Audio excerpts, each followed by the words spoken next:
ఇన్ని రోజులు మీ గురించి పట్టించుకొని షర్మిలమ్మ ఈరోజు కొత్త అవతారం ఎత్తి నిన్న మీటింగ్ పెట్టారు నగిరిలో.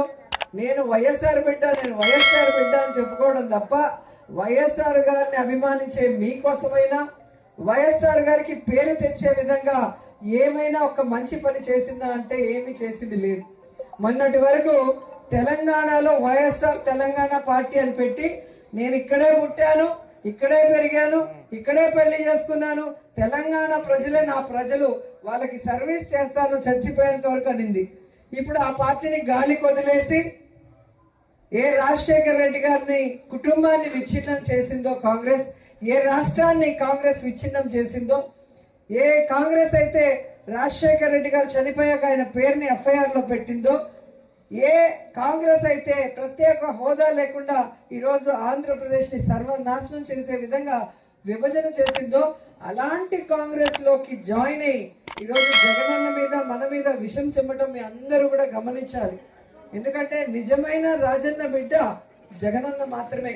తన తండ్రి పేరు ప్రతి ప్రజల గుండెల్లో జీవితాంతం గుర్తుండే విధంగా ఆయన ఆశయాలకు తగ్గట్టుగా ఆయన కోరుకున్న విధంగా పేద ప్రజలకి ఈరోజు పని చేస్తూ వైఎస్ఆర్ పేరు మీద పార్టీ పెట్టి ఎన్ని కష్టాలు, ఎన్ని అవమానాలు, ఎన్ని తప్పుడు కేసులు పెట్టి జైల్లో పెట్టినా కూడా ఏ రోజు పారిపోలేదు, ఏ పార్టీకి తల వంచి వాళ్ళకి సరెండర్ అవ్వలేదన్న విషయాన్ని మీరు తెలుసుకోవాలి.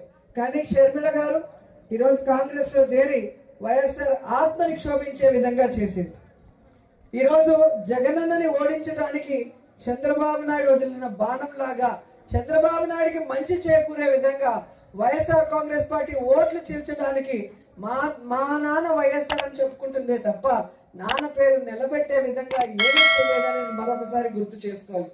ఈరోజు వైఎస్ఆర్ ఆశయాల కోసం పనిచేసేది జగనన్న అయితే వైఎస్ఆర్ ఆస్తుల కోసం ఈరోజు రోడ్డెక్కి పోరాటం చేస్తుంది షర్మిల. ఆ తేడా గుర్తించి జగనన్నని ఆశీర్వదించండి. జగనన్న సైనికులైన మమ్మల్ని ఆశీర్వించాలని కోరుకుంటూ సెలవు తీసుకుంటున్నాను. జై జగన్, జై జై జగన్.